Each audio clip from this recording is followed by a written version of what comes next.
Thank you اللہ، مجھے اتنی مزیدار چاکلیٹس کھلائی، وہ بھی فری میں۔ خوشی سے جھومتی ارسل نے تیسری چاکلیٹ منہ میں رکھتے دراز بند کی تھی کہ سامنے مراد کو کھڑا دیکھ کر اس کا لہو خشک ہوا۔ کالج سے آتے ہی اس نے مراد کے کمرے کا دروازہ کھلا دیکھا تو اندر گھس گئی تھی۔ مراد نے ہاتھ سینے پر باندھے اور گھور کر اسے دیکھا۔ غصہ اس کے چہرے سے صاف پتہ چل رہا تھا۔ سب کے سامنے تو بڑا روزہ روزہ کر رہی تھی اور یہاں اکیلے میں چاکلیٹس اڑائی جا رہی ہیں۔ رک جاؤ، ابھی نیچے جا کر سب کو بتاتا ہوں کہ ہماری اس نیک بیوی کا کوئی روزہ ووزہ نہیں ہے۔ میں نے روزہ نہیں توڑا لالا، ارسل نے بالکل روتی ہوئی آواز میں کہا۔ آنسو بس نکلنے ہی والے تھے۔ تو پھر یہ کیا تماشا لگا رکھا ہے؟ مراد نے دراز کی طرف اشارہ کیا جہاں چاکلیٹ کے خالی ریپرز بکھرے پڑے تھے۔ اب جھوٹ مت بولو ارسل، صبح سحری میں تو سب کے ساتھ بیٹھ کر اچھے بچوں کی طرح پراٹھے کھائے جا رہے تھے، اب یہ کیا ہے؟ میں سچ کہہ رہی ہوں، جھوٹ نہیں بول رہی۔ ارسل نے بے بسی سے اس کی طرف دیکھا۔ اب وہ اسے کیسے بتاتی کہ لڑکیوں والے مخصوص دنوں کی وجہ سے اس نے آج روزہ نہیں رکھا تھا؟ یہ بات وہ اپنی کزن کے سامنے کیسے بولتی ہے؟ شرم کے مارے اس کا پورا چہرہ لال ہو گیا۔ تو پھر بتاؤ نا، چپ کیوں ہو گئی ہو؟ مراد نے اس کا راستہ روک لیا۔ اگر کوئی سچی وجہ ہے تو منہ سے بولو، ورنہ میں چلا دادی اور امی کو بلانے۔ خدا کے لیے لالا ایسا مت کرنا۔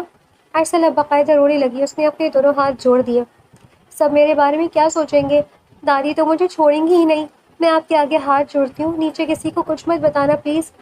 سچ چھپانے کی ایک ہی شرط ہے ارسل، مجھے ابھی کے ابھی جاننا ہے کہ تم نے یہ ڈرامہ کیوں کیا۔ مراد نے اس کے بالکل قریب ہو کر دھیمی آواز میں کہا۔ ارسل نے گھبرا کر ایک قدم پیچھے بڑھایا تو اس کی پیٹھ سیدھی دیوار سے جا لگی۔ وہ بس روئی جا رہی تھی اور مراد مسلسل اسے ہی گھور رہا تھا۔ لالا آپ بہت برے ہیں، ہر وقت میرے پیچھے پڑے رہتے ہیں۔ ارسل کی آنکھوں میں پانی تیرنے لگا۔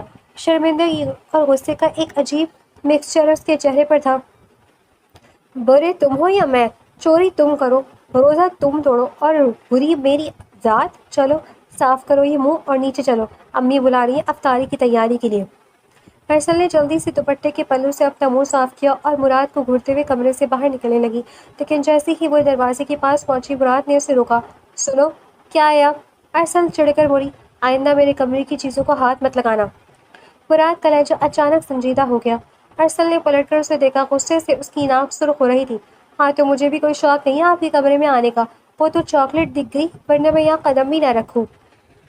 اس نے پیر پٹکا اور باہر نکل گئی۔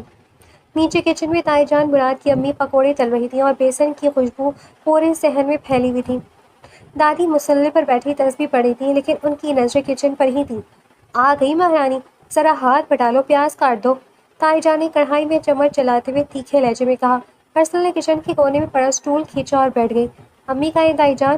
کہاں ہونی ہے، اپنی ساس کی خدمت میں لگی ہیں، بی پی لو ہو گیا ہے ان کا۔ تائی جان نے طنز کا تیر چلایا۔ مراد کی امی اور ارسل کی امی میں ہمیشہ سے ایک سرد جنگ چلتی آئی تھی، اور وجہ وہی پرانی کہ کس کا بیٹا کتنا کماتا ہے اور کس کی بیٹی زیادہ سلیقہ مند ہے۔ اسی وقت مراد بھی ہاتھ میں بائک کی چابی گھماتا ہوا کچن کے دروازے پر آ کھڑا ہو گیا۔ اس نے ارسل کو دیکھا جو غصے میں پیاز کے باریک باریک ٹکڑے کر رہی تھی۔ امی میں ذرا دکان تک جا رہا ہوں، کچھ لانا ہے؟ مراد نے اپنی ماں سے پوچھا، لیکن اس کی نظریں ارسل کے چہرے پر ٹکی تھیں۔ ہاں 2 کلو دہی لے آنا، اور سنو وہ ارسل کے لیے بھی کچھ لے آنا، دیکھو کیسے منہ لٹکائے بیٹھی ہے جیسے روزہ کسی اکیلے نے رکھا ہو۔ تائی جان نے ہنس کر کہا۔ ارسل نے تڑپ کر مراد کی طرف دیکھا، اسے ڈر تھا کہ مراد ابھی سب کے سامنے چاکلیٹ والا پول نہ کھول دے۔ مراد نے ارسل کی خوفزدہ آنکھوں کو دیکھا، اس کے ہونٹوں پر ایک گہری معنی خیز مسکراہٹ آئی۔ کیوں ارسل، کچھ چاہیے کیا؟ دہی بڑے کھاؤ گی یا کچھ میٹھا؟ اس نے میٹھا لفظ پر خاصا زور دیا تھا۔ ارسل نے پیاز کاٹنے والی چھری زور سے سلیب پر رکھی۔ مجھے کچھ نہیں چاہیے، آپ جائیں یہاں سے۔ مراد دھیمی آواز میں ہنسا۔ تائی جان کڑھائی کی طرف متوجہ تھی، اس لیے انہوں نے دھیان نہیں دیا۔ مراد نے جھک کر ارسل کے کان کے پاس کہا، شرم تو بڑی آ رہی ہے پیاز کاٹتے ہوئے، ویسے چوری کرتے ہوئے تو ہاتھ نہیں کانپ رہے تھے۔ اس نے غصے سے مراد کا بازو پیچھے دھکیلا۔ لالا میں کہہ رہی ہوں نا، کیا لالا لالا لگا رکھا ہے؟ دادی نے مسلح سے ہی آواز لگائی۔ جانے دو اسے مراد، لڑکیاں روزے میں چڑچڑی ہو جاتی ہیں۔ مراد نے ایک آخری نظر ارسل کے سرخ ہوتے چہرے پر ڈالی اور بائک کی چابی گھماتا ہوا باہر نکل گیا۔ تائی جان نے کڑھائی سے گرم گرم پکوڑے پلیٹ میں نکالے اور ارسل کے آگے دھر دیے۔ لے جا کمرے میں رکھا، حسن اور تیرے ابا کب سے بیٹھ کر افطاری کا انتظار کر رہی ہیں۔ ارسل نے جلدی سے دوپٹہ درست کیا اور پلیٹ اٹھا کر کچن سے نکل گئی۔ صحن عبور کرتے ہوئے اس کی نظر سیدھی مراد کے کمرے کی بند دروازے پہ گئی۔ بدتمیز نہ ہو تو۔ ارسل نے بڑبڑاتے ہوئے کمرے کا دروازہ کھولا۔ اندر ابا اور حسن بھائی بیٹھے ٹی وی پر ناچ سن رہے تھے۔ ارسل نے پلیٹ میز پر رکھی تو حسن نے فوراً ایک پکوڑا اٹھا لیا۔ اوئے اب یہ آسان میں 5 منٹ ہے، شرم کرو حسن بھائی۔ ارسل نے اس کے ہاتھ پر ہلکی سی چپیڑ ماری۔ تو کیوں دیکھ رہی ہو، جا کر امی کی مدد کرو۔ حسن نے منہ بسوڑتے ہوئے کہا۔ اسی وقت مراد بھی دہی کا شوبر ہاتھ میں لیے اندر داخل ہوا۔ اس نے ارسل کو دیکھا جو ابھی تک حسن سے نوک جھوک کر رہی تھی، اور پھر خاموشی سے دہی میز پر رکھ کر ابا کے پاس بیٹھ گیا۔ اب وہ بالکل سیدھا سادہ اور شریف بن چکا تھا، جیسے کچن میں ارسل کو تنگ کرنے والا کوئی اور تھا۔ مراد بیٹا بازار میں رش تھا کیا؟ ارسل کے ابا نے پوچھا۔ جی چچا، عید کی وجہ سے پیر رکھنے کی جگہ نہیں ہے، مراد نے انتہائی تمیزداری سے جواب دیا، لیکن اس کی نظر چپکے سے ارسل پر ہی تھی جو اب کمرے سے باہر نکلنے کے لیے مڑی تھی۔ جیسے ہی وہ دروازے کے پاس پہنچی، مراد نے جان بوجھ کر اونچی آواز میں کہا، حسن ذرا اپنے کمرے کی درازیں چیک کرنا، میری کچھ چاکلیٹس غائب ہے وہاں سے، پتہ نہیں گھر میں کون سا چوہا گھس آیا ہے۔ حسن تو ناچ سننے میں مگن تھا، اس نے سر ہلا دیا، لیکن ارسل کے پاؤں وہیں جم گئے۔ اس نے مڑ کر مراد کو دیکھا، مراد کے چہرے پر وہی شرارتی مسکراہٹ تھی۔ ارسل پیر پٹکتی ہوئی باہر نکل گئی۔ افطاری کے بعد گھر میں برتنوں کے کھڑکنے اور چائے کی خوشبو کا راج تھا۔ ارسل کچن میں برتن دھو رہی تھی اور امی پاس کھڑی تائی جان کی باتوں کا جواب دے رہی تھی۔ بس نسرین، میں تو کہتی ہوں اس عید پر مراد کی بات پکی کر ہی دیتے ہیں، لڑکا کما رہا ہے، اب دیر کس بات کی؟ تائی جان نے چائے کی پتی ڈبے میں ڈالتے ہوئے کہا۔ ارسل کے ہاتھ صابن والے پانی میں ہی رک گئے، اس کا دل جیسے ایک سیکنڈ کے لیے رک گیا۔ مراد کی شادی کس سے؟ امی نے آہ بھری۔ ہاں آپا، سچ کہتی ہیں، لیکن شفا کو گیا بھی سال ہی تو ہوا ہے، دل مانے تو نا۔ شفا ارسل کی بڑی بہن تھی جو 1 سال پہلے اچانک گھر سے غائب ہو گئی تھی، اور سب کہتے تھے وہ کسی کے ساتھ بھاگ گئی ہے۔ اس صدمے نے پورے گھر کو توڑ کر رکھ دیا تھا۔ ارے چھوڑو نسرین، جو نام ڈبو کر چلی گئی اس کے پیچھے جینا تو نہیں چھوڑا جاتا۔ مراد میرا بیٹا ہے، میں اس کے لیے اب اچھی سی لڑکی دیکھوں گی۔ تائی جان کا لہجہ کڑوا ہو گیا۔ ارسل سے مزید وہاں کھڑا نہیں رہا گیا، وہ برتن ویسے ہی چھوڑ کر اپنے کمرے کی طرف بھاگی۔ شفا باجی کا ذکر ہمیشہ اس کے دل پر خنجر کی طرح لگتا تھا۔ وہ اپنی باجی سے بہت محبت کرتی تھی، اور اسے کبھی یقین نہیں آیا تھا کہ باجی ایسا کر سکتی ہیں۔ وہ روتی ہوئی اپنے کمرے میں جانے کے لیے سیڑھیاں چڑھ رہی تھی کہ اندھیرے کونے میں کسی نے اس کا بازو پکڑ کر اسے سائڈ پر کھینچ لیا۔ ارسل کی منہ سے ہلکی سی چیخ نکلی، لیکن ایک گرم ہاتھ نے فوراً اس کا منہ بند کر دیا۔ سامنے مراد کھڑا تھا، اس کی آنکھیں اس وقت شرارتی نہیں تھیں، بلکہ ان میں ایک عجیب سا گہرا دکھ اور سنجیدگی تھی۔ دونوں کی سانسیں ایک دوسرے سے ٹکرا رہی تھیں۔ سیڑھیوں کے اس اندھیرے کونے میں مراد ارسل کے اتنے قریب تھا۔ رو کیوں رہی ہو؟ مراد نے پوچھا اور اپنا ہاتھ اس کے منہ سے ہٹایا، لیکن اس کا دوسرا ہاتھ اب بھی ارسل کے بازو پر مضبوطی سے جما ہوا تھا، جس کی وجہ سے ارسل دیوار سے لگی کھڑی تھی۔ آپ کو کیا؟ چھوڑے میرا ہاتھ لالا۔ ارسل نے تڑپ کر اپنا بازو چھڑانے کی کوشش کی، لیکن مراد کی گرفت اور مضبوط ہو گئی۔ میں نے کہا نا مت رویا کرو، اور مجھے لالا کہنا بند کرو ارسل، میں تمہارا سگا بھائی نہیں ہوں، کزن ہوں صرف۔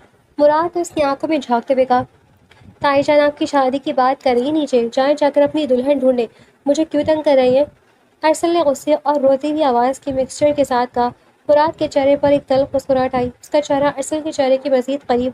میری بہن کون بنے گی اور میری دلہن، یہ میں بہت پہلے طے کر چکا ہوں ارسل، بس وقت کا انتظار ہے۔ کیا مطلب؟ مراد نے آہستہ سے اس کا بازو چھوڑا، لیکن اس کا ہاتھ ارسل کے گال پر پھسلتا ہوا نیچے آیا جہاں ابھی ایک آنسو گرا تھا۔ مطلب وقت آنے پر پتہ چلے گا، ابھی جاؤ اور منہ دھو لو، رونے دھونے سے تمہاری شکل اور بری لگتی ہے۔ وہ پلٹا اور نیچے چلا گیا، ارسل کو وہیں سیڑھیوں پر سکتے کی حالت میں چھوڑ کر۔ اس کا دل زور زور سے دھڑک رہا تھا۔ مراد کیا کہنا چاہتا تھا؟ وہ اس سے نفرت کرتا تھا یا کچھ اور؟ کچھ دیر وہ وہیں بیٹھی رہی، پھر لمبے لمبے سانس لیتی ہوئی اٹھی اور اپنے کمرے کی طرف بھاگی۔ اس نے دروازہ اندر سے بند کیا اور سیدھی آئینے کے سامنے جا کھڑی ہوئی۔ اس کا چہرہ واقعی شرمندگی اور غصے سے لال ہو رہا تھا۔ پاگل ہے وہ، بالکل پاگل، پتہ نہیں خود کو سمجھتا کیا ہے۔ اس نے آئینے میں خود کو دیکھتے ہوئے غصے سے پاؤں پٹکا۔ ابھی وہ اپنے بال درست کر رہی تھی کہ کمرے کے دروازے پر زور زور سے دستک ہوئی۔ ارسل اچھل پڑی۔ ارسل، او ارسل، دروازہ کھول یار، باہر حسن کی آواز تھی۔ ارسل نے جلدی سے دروازہ کھولا تو حسن ہاتھ میں چائے کا کپ لیے کھڑا تھا۔ کیا ہے حسن بھائی، کیوں جان کھا رہے ہو؟ ارسل نے چڑھ کر کہا، امی نے چائے بھیجی ہے تیرے لیے، اور سن، دادی نیچے بلا رہی ہے، کہہ رہی ہیں کہ عید کے جوڑے نکال کر دکھاؤ سب کو۔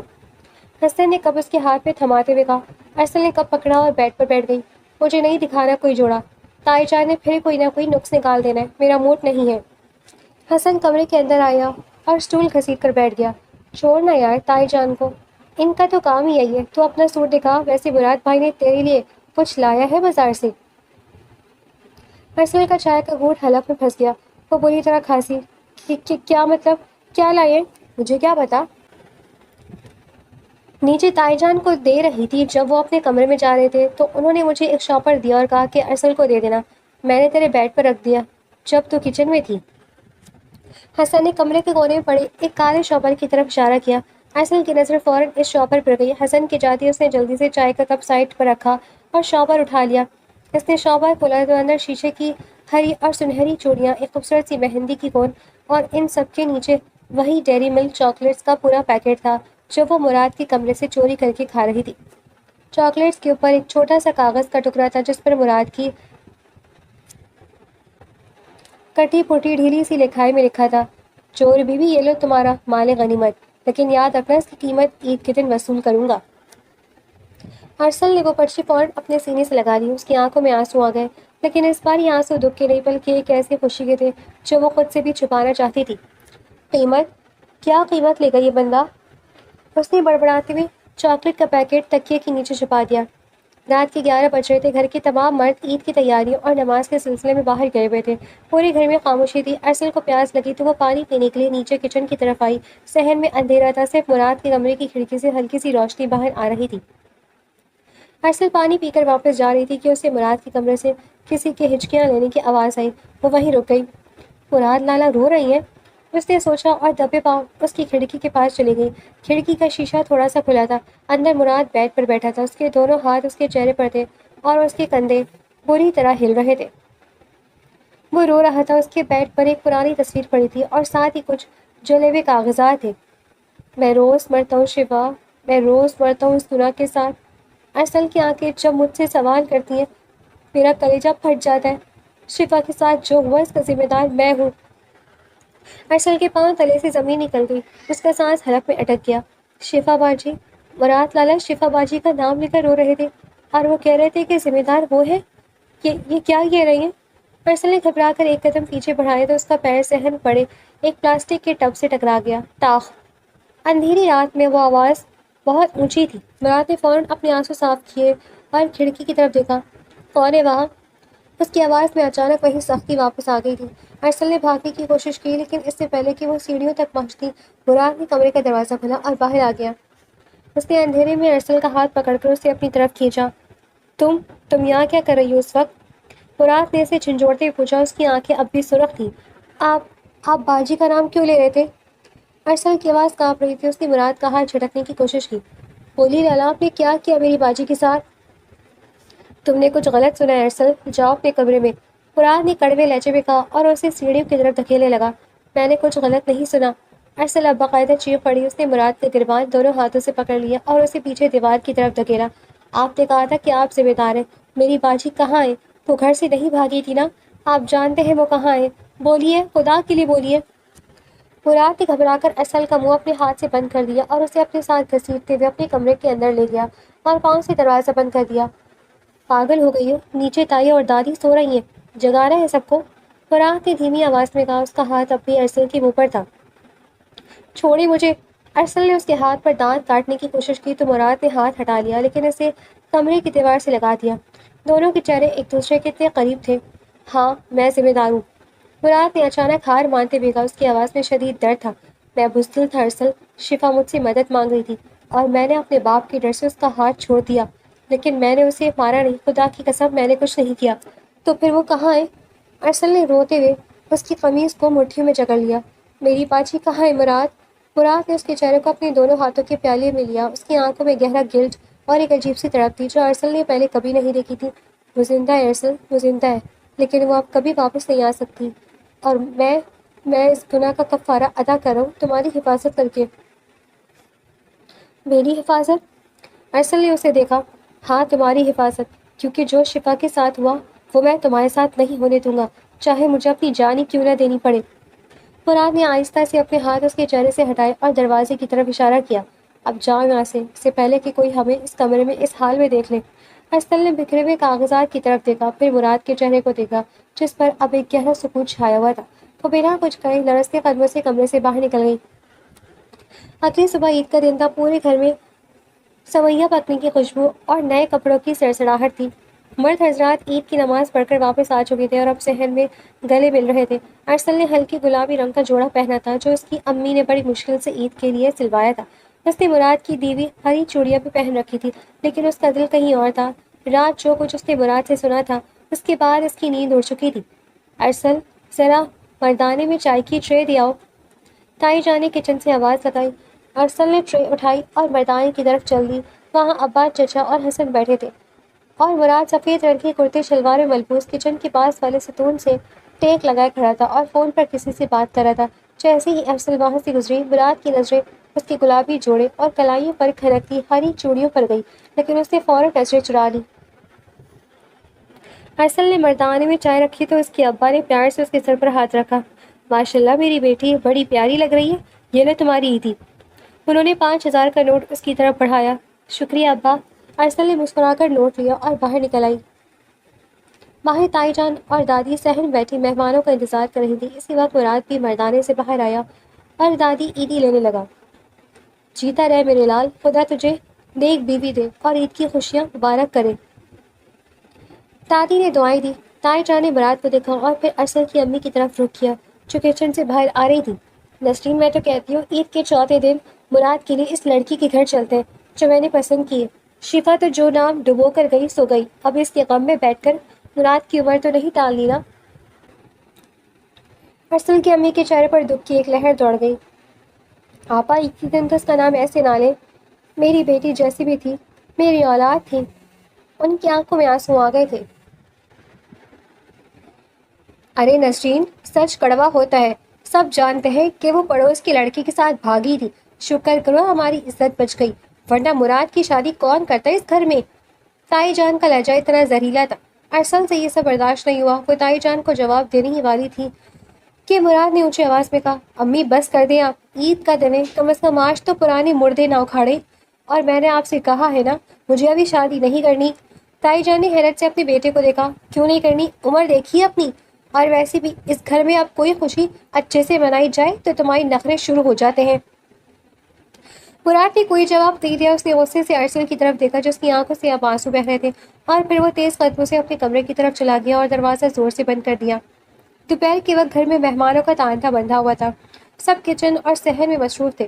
ارسل کو موقع ملا تو وہ چپکے سے مراد کے کمرے کی طرف گئی، کیونکہ مراد اس وقت کسی کام سے باہر گیا ہوا تھا۔ اس کے دماغ میں رات والی باتیں گھوم رہی تھی۔ وہ زندہ ہے ارسل؟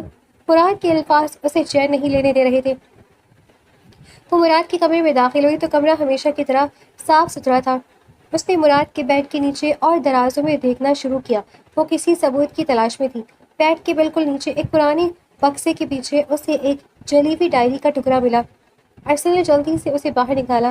ڈائری کے پہلے صفحے پر شفا باجی کے ہاتھ کی لکھی ہوئی اردو تھی، مراد، اگر تم نے اس عید پر بھی ابا سے بات نہیں کی تو میں کورٹ میرج کر لوں گی۔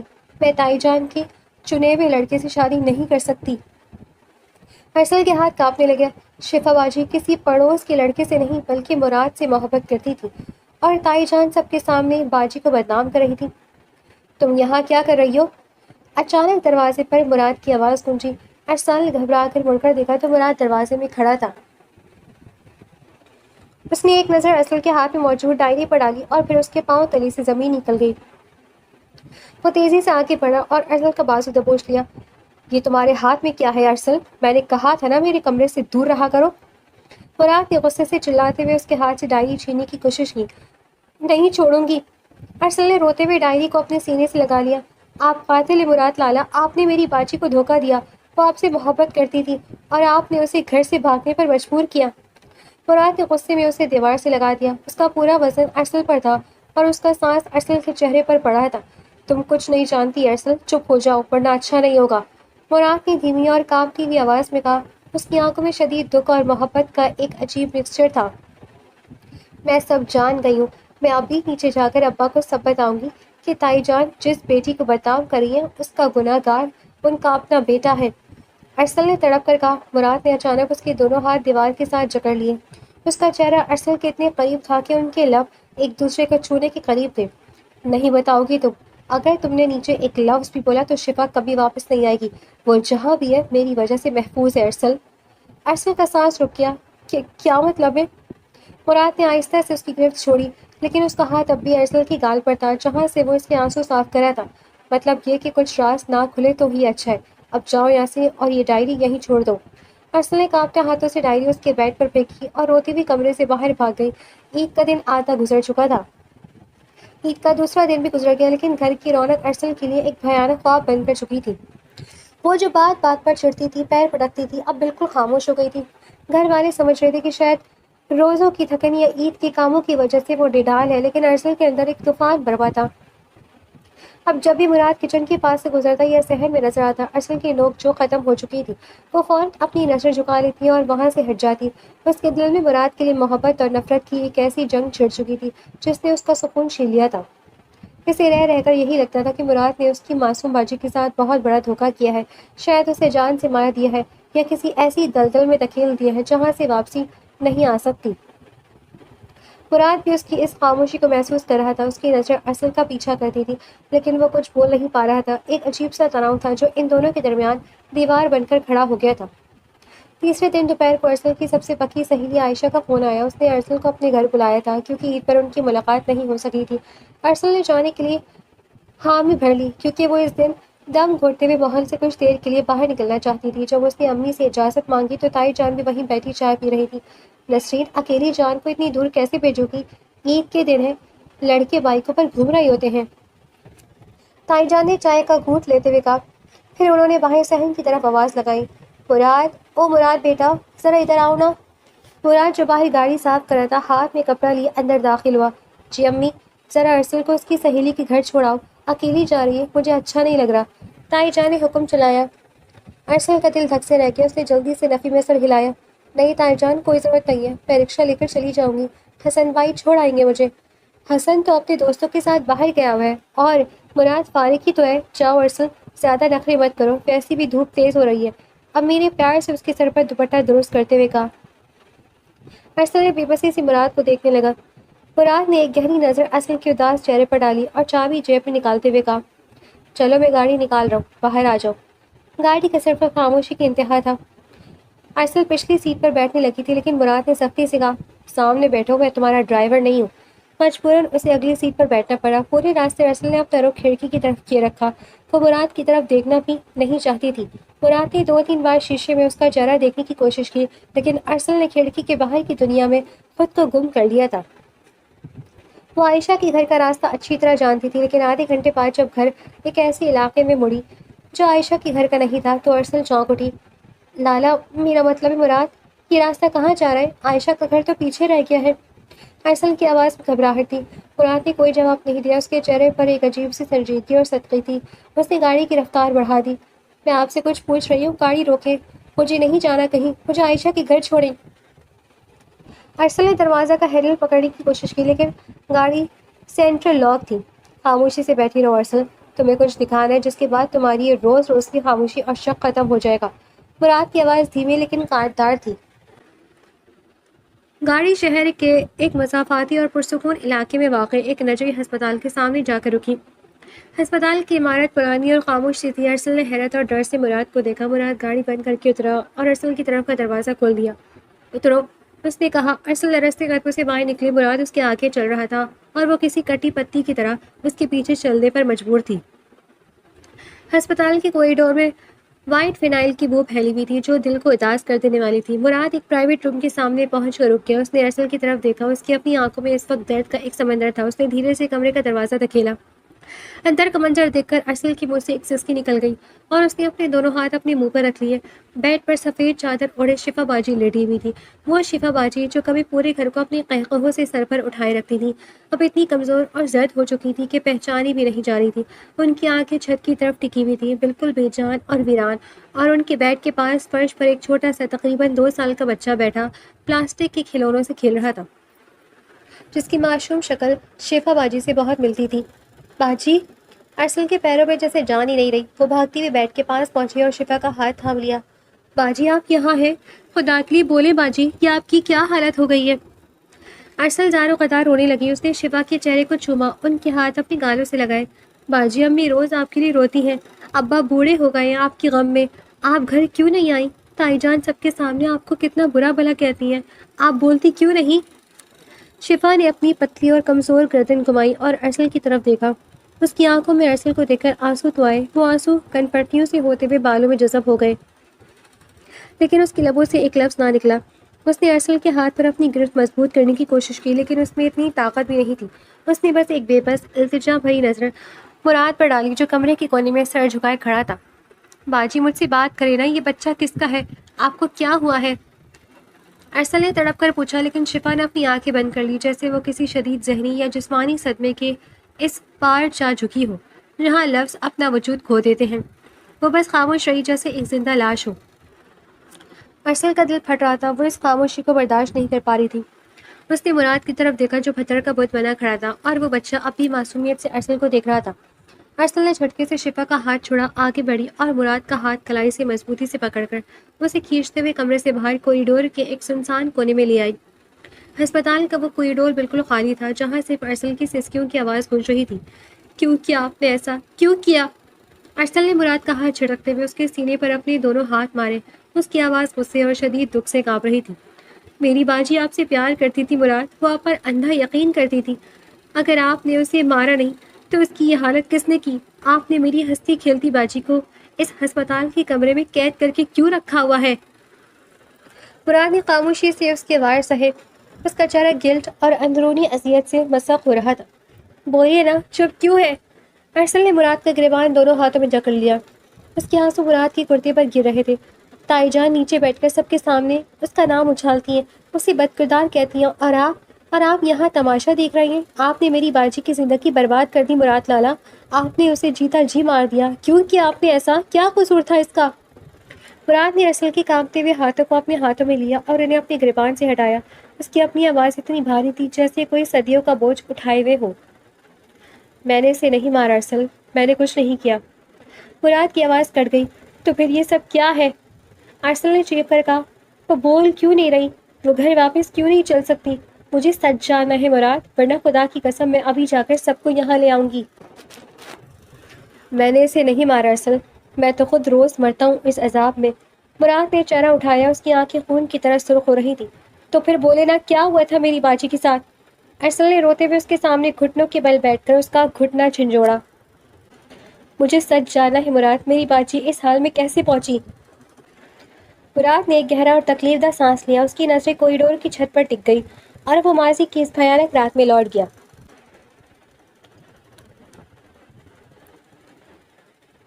شفا ہمیشہ سے ایسی نہیں تھی ارسل، وہ بہت خوش مزاج تھی، لیکن ہماری منگنی سے کچھ مہینے پہلے اس کی زندگی میں ایک اندھیرا آ گیا جس کا علم گھر میں کسی کو نہیں تھا۔ ہماری گلی کا وہ جو پڑوس کا لڑکا ہے نا، اسجد، وہ شفا کے پیچھے پڑا ہوا تھا۔ شفا نے کبھی اسے گھاس نہیں ڈالی، لیکن وہ باز نہیں آیا۔ ایک دن جب شفا یونیورسٹی سے واپس آئی تھی، اسجد اور اس کے آوارہ دوستوں نے راستے میں اس کا رشتہ روکا۔ وہ اسے زبردستی سب کے سامنے ایک ویران جگہ پر لے گئے اور وہاں انہوں نے شفا کے ساتھ بہت غلط کیا، بہت زیادہ زیادتی کی ارسل۔ انہوں نے شفا کو نوچ ڈالا۔ ارسل نے صدمے سے اپنے دونوں ہاتھ اپنے کانوں پر رکھ لیے۔ اس کا جی چاہا کہ وہ چیخ پڑے، لیکن اس کے حلق سے آواز ہی نہیں نکلی۔ اس واقعے کے کچھ دن بعد بڑوں کے کہنے پر ہماری منگنی طے ہو گئی۔ منگنی والے دن میں بہت خوش تھا، لیکن جب میں نے شفا کی طرف دیکھا تو وہ ایک زندہ لاش لگ رہی تھی۔ اس کے چہرے پر کوئی خوشی نہیں تھی، بس ایک خوف تھا۔ میں نے اس کے پاس جا کر پوچھا بھی تھا کہ شفا، تم اتنی پریشان کیوں ہو؟ تم کیوں ایسے اداس رہتی ہو؟ کیا تم اس رشتے سے خوش نہیں ہو؟ لیکن اس وقت شفا نے میری کسی بات کا جواب نہیں دیا، وہ بس خاموش رہی۔ پھر کیا ہوا لالا؟ ارسل کی ہچکیاں بن گئی۔ پھر اسی رات مراد کی آنکھوں سے آنسو گالوں پر بہنے لگے۔ جب سب سو گئے تو شفا چوری چھپے میرے کمرے میں آئی۔ اس نے میری دراز پر ایک خط رکھا اور چلی گئی۔ اس خط میں اس نے ایک ایک لفظ تفصیل سے لکھا تھا ارسل۔ اس نے لکھا تھا کہ اس کے ساتھ کیا گھناؤنا کھیل کھیلا گیا ہے۔ اس نے لکھا کہ مراد، میں تمہاری پاکیزہ محبت کے قابل نہیں رہی، میں تمہاری عزت پر داغ نہیں بننا چاہتی، اس لیے میں یہ گھر چھوڑ کر ہمیشہ کے لیے جا رہی ہوں، تاکہ تائی جان اور میرے ابا کو کسی کے سامنے شرمندہ نہ ہونا پڑے۔ تو آپ نے اسے روکا کیوں نہیں؟ ارسل نے تڑپ کر مراد کا کرتا پکڑ لیا۔ آپ نے اسے جانے کیوں دیا؟ مجھے پتہ ہی نہیں چلا ارسل، جب تک میں نے وہ خط پڑھا وہ گھر سے نکل چکی تھی۔ میں پاگلوں کی طرح آدھی رات کو سڑکوں پر اسے ڈھونڈتا رہا۔ میں بائک لے کر پورے شہر میں بھاگا اور پھر صبح کے وقت جب میں نے اسے دیکھا، وہ پاگلوں کی طرح سڑک پار کر رہی تھی، دوپٹہ سر سے ڈھلکا ہوا تھا اور وہ بس روئے جا رہی تھی۔ میں نے دور سے چیخ کر اسے آواز دی، شفا رک جاؤ۔ اس نے مڑ کر مجھے دیکھا، اس کی آنکھوں میں التجا تھی ارسل، لیکن اس سے پہلے کہ میں اس تک پہنچتا، ایک تیز رفتار ٹرک نے اسے زور سے ہٹ کیا۔ مراد نے اپنا سر دیوار پر مارا جیسے وہ اس منظر کو اپنے دماغ سے مٹانا چاہتا ہو۔ میری آنکھوں کے سامنے اس کا حادثہ ہوا ارسل۔ وہ سڑک پر خون میں لت پت پڑی تھی اور میں بزدل، میں اسے بچا نہیں سکا۔ میں نے اسے تڑپتے دیکھا۔ میں نے اسے فوراً اس نجی ہسپتال میں داخل کروایا۔ اس کا دماغی توازن اس صدمے اور حادثے کی وجہ سے بالکل ختم ہو گیا تھا۔ وہ کوما جیسی حالت میں چلی گئی تھی اور یہاں ڈاکٹر نے بتایا کہ وہ اس واقعے کی وجہ سے امید سے تھی۔ اس حالت میں اس نے اس بچے کو جنم دیا۔ یہ بچہ اسی گناہ کی نشانی ارسل، لیکن اس معصوم کا کیا قصور ہے؟ یا اللہ، میری معصوم باجی! ارسل نے اپنا سر اپنے گھٹنوں میں دے دیا اور زار و قدار رونے لگی۔ ہسپتال کا کوریڈور ان دونوں کے دکھ کا گواہ تھا، اور گھر میں تائی جان سب کے سامنے باجی کو بد کردار کہتی ہے وہ کسی کے ساتھ بھاگ گئی۔ آپ نے ابا کو سچ کیوں نہیں بتایا؟ کیسے بتاتا ارسل؟ مراد نے تڑپ کر کہا، اگر میں ابا اور چچا کو سچ بتاتا تو وہ غیرت کی راہ پر اسجد کو قتل کر دیتے اور خود جیل چلے جاتے۔ یہ گھرانہ بالکل تباہ ہو جاتا۔ اور تائی جان، وہ تو شفا کو زندہ بھی قبول نہ کرتی، وہ اس بچے کو مار دیتی۔ میں نے شفا کو بچانے کے لیے، اس کی جان کی حفاظت کے لیے سب کے سامنے جھوٹ کا لبادہ اوڑھ لیا۔ میں نے سب کی باتیں سنی، سب کے طعنے سہے، کیونکہ میں اس گناہ کا کفارہ ادا کر رہا ہوں۔ مراد نے ارسل کے گالوں سے آنسو صاف کیے اور اس کی آنکھوں میں جھانکا۔ میں نے شفا سے وعدہ کیا تھا کہ میں شادی نہیں کروں گا اور میں اس بچے کو پالوں گا۔ اب تم ہی بتاؤ ارسل، کیا میں اب بھی تمہیں قاتل لگتا ہوں؟ کیا میں نے تمہاری باجی کے ساتھ دھوکہ کیا؟ ارسل نے مراد کے ہاتھ دیکھے جو کانپ رہے تھے۔ اس نے روتے ہوئے مراد کے دونوں ہاتھ اپنے چہرے پر رکھ لیے۔ مجھے معاف کر دے لالا، مجھے معاف کر دے۔ میں آپ کو کتنا برا سمجھتی رہی۔ میں سمجھتی تھی کہ آپ نے باجی کی زندگی برباد کی۔ میں نے شفا کو نہیں بچایا ارسل، لیکن میں تمہیں کچھ نہیں ہونے دوں گا، مراد نے دھیمی اور گہری آواز میں کہا۔ اس کی آنکھوں میں اب ارسل کے لیے ایک عجیب سی تڑپ اور محافظ والا انداز تھا۔ جو شفا کے ساتھ ہوا وہ میں تمہارے ساتھ کچھ بھی نہیں ہونے دوں گا، اور کبھی بھی نہیں، چاہے مجھے سب کی نظروں میں برا بننا پڑے، لیکن تمہاری حفاظت میرا فرض ہے۔ ارسل نے ہسپتال کے اس سنسان کوریڈور میں مراد کو دیکھا، جو اس کے لیے اب ایک مغرور کزن نہیں، بلکہ ایک ایسا انسان تھا جو اپنے سینے پر قربانیوں کا حمالیہ اٹھائے کھڑا تھا۔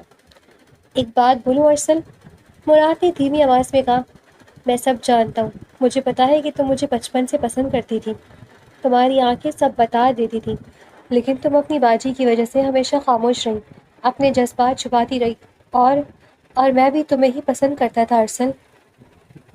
ارسل نے چونک کر آنسوؤں سے بھری آنکھوں کے ساتھ مراد کو دیکھا، لیکن میں مجبور تھا ارسل، میری ماں کا مجھ پر اتنا پریشر تھا، ان کی ضد اور خواہش کے آگے میں جھک گیا اور مجھے شفا سے منگنی کے لیے ہاں کرنی پڑی۔ میں اپنی ماں کا دل نہیں توڑ سکتا تھا، جس کا خمیازہ ہم سب بھگت رہے ہیں۔ مراد کے لہجے میں پچھتاوا تھا۔ ارسل نے اپنے آنسو صاف کیے۔ اس کے ذہن میں اچانک ایک سوال ابھرا۔ اس نے مراد کا ہاتھ ذرا مضبوطی سے پکڑا اور پوچھا، لالا، آپ نے سب سچ چھپایا، سب برداشت کیا، لیکن کیا آپ نے اسجد کو کچھ نہیں کہا؟ وہ درندہ ایسے ہی گھوم رہا ہے؟ مراد کے چہرے پر ایک دم سختی آ گئی۔ اس کی آنکھیں غصے سے چمکی۔ نہیں، ایسا کیسے ہو سکتا ہے ارسل؟ میں نے اسے اس کی انجام تک پہنچا دیا۔ جس دن شفا کا حادثہ ہوا، میں نے قانون کو اپنے ہاتھ میں نہیں لیا، لیکن میں نے ایسے ثبوت اکٹھے کیے، ایسی گواہیاں ڈھونڈی کہ اسجد کو پولیس کے حوالے کیا۔ وہ اب جیل کی سلاخوں کے پیچھے سڑ رہا ہے اور اپنی آخری سانس تک وہیں رہے گا۔ میں نے اسے اس کے گناہ کی پوری سزا دلوائی۔ یہ سن کر ارسل کے دل کا بوجھ جیسے بالکل ہلکا ہو گیا۔ اس نے مراد کی طرف دیکھا، جس کی آنکھوں میں اب صرف ارسل کے لیے محبت اور تحفظ کا احساس تھا۔ ارسل نے ایک گہرا سانس لیا اور اپنے دل کا فیصلہ سنا دیا۔ میں آپ سے شادی کے لیے تیار ہوں مراد۔ ارسل کی آواز میں اب کوئی ہچکچاہٹ نہیں تھی۔ ہم دونوں مل کر آپ ہی کے اس بچے کو سنبھالیں گے، ہم اسے بہت پیار دیں گے، اچھے سے پال پوس کر بڑا کریں گے اور اسے کبھی کسی چیز کی کمی محسوس نہیں ہونے دیں گے۔ مراد نے شکر گزاری سے ارسل کو دیکھا۔ دونوں نے ایک دوسرے کی آنکھوں میں دیکھا اور اب رونے دھونے کا وقت ختم ہو چکا تھا۔ اب سب کچھ ٹھیک کرنے کا وقت تھا۔ اگلے ہی دن مراد اور ارسل نے گھر میں سب کے سامنے بیٹھنے کا فیصلہ کیا۔ انہوں نے ابا، چچا، تائی جان اور دادی کو ایک ساتھ صحن میں بٹھایا۔ ماحول میں ایک عجیب سا تناؤ تھا، لیکن مراد نے ہمت کی اور شفا باجی کا وہ خط سب کے سامنے رکھ دیا جو انہوں نے منگنی کی رات لکھا تھا۔ مراد نے روتے ہوئے سب کو سچ سچ بتا دیا کہ شفا کے ساتھ کیا ہوا تھا، وہ کیسے ہسپتال پہنچی اور وہ بچہ کس کا ہے۔ جب تائی جان اور ارسل کے ابا نے یہ سب سنا تو پورے گھر میں کہراؤ مچ گیا۔ تائی جان اپنے کہے ہوئے زہریلے جملوں پر پھوٹ پھوٹ کر رونے لگی اور ارسل کی امی سے معافیاں مانگنے لگی جن کی بیٹی اتنے سالوں سے ایک ہسپتال میں زندہ لاش بنی بیٹھی تھی۔ ارسل کے ابا نے مراد کو گلے سے لگا دیا۔ وہ مراد کی اس قربانی پر جذباتی ہو گئے کہ اس نے اپنے خاندان کی عزت بچانے کے لیے کتنا بڑا بوجھ اکیلے اٹھایا۔ گھر کے سارے گلے شکوے اور تائی جان کی سرد جنگ ہمیشہ کے لیے ختم ہو گئی تھی۔ سب نے مل کر فیصلہ کیا کہ اب شفا کو واپس گھر لایا جائے گا۔ کچھ ہی دنوں بعد سادگی کے ساتھ ارسل اور مراد کا نکاح ہو گیا۔ ارسل نے عید والا وہی گلابی جوڑا پہنا تھا اور ہاتھوں میں ہری چوڑیاں کھنک رہی تھیں، لیکن اس بار اس کے چہرے پر خوف نہیں بلکہ ایک سچی خوشی اور سکون تھا۔ مراد نے نکاح کے بعد ارسل کا ہاتھ اپنے ہاتھ میں لیا اور دھیرے سے مسکرا دیا۔ سب سے بڑی خوشی کی بات یہ ہوئی کہ جب شفا کو ہسپتال کے اس اندھیرے کمرے سے نکال کر اپنے گھر، اپنے اپنوں کے درمیان لایا گیا تو اپنوں کے پیار اور دیکھ بھال نے معجزہ کر دکھایا۔ ارسل اور مراد نے شفا کے بیٹے کو اپنے سگے بچے کی طرح پالا اور اپنے بچے کو اپنے پاس دیکھ کر اور گھر کا پرسکون ماحول پا کر شفا کا دماغی توازن بھی آہستہ آہستہ بالکل ٹھیک ہو گیا۔ وہ اب بولنے لگی تھی اور اس کے چہرے پر وہی پرانی مسکراہٹ لوٹ آئی تھی۔ عید کے دن جو اداسی اس گھر پر چھائی تھی وہ اب ہمیشہ کے لیے ختم ہو چکی تھی۔ ارسل کچن میں چائے بنا رہی تھی اور صحن میں مراد شفا کے بیٹے کو گود میں اٹھائے گھوم رہا تھا، جبکہ شفا باجی دادی کے پاس بیٹھ کر ہنس رہی تھی۔ ارسل نے کچن کی کھڑکی سے مراد کو دیکھا۔ مراد نے بھی پلٹ کر اسے دیکھا اور ایک دلکش مسکراہٹ کے ساتھ آنکھ دبائی۔ ارسل نے شرما کر نظریں جھکا لی۔ اس کا دل اب خوشی سے جھوم رہا تھا، اور اس بار یہ خوشی کسی چوری کی چاکلیٹ کی نہیں بلکہ اپنی سچی محبت کو پانے کی تھی۔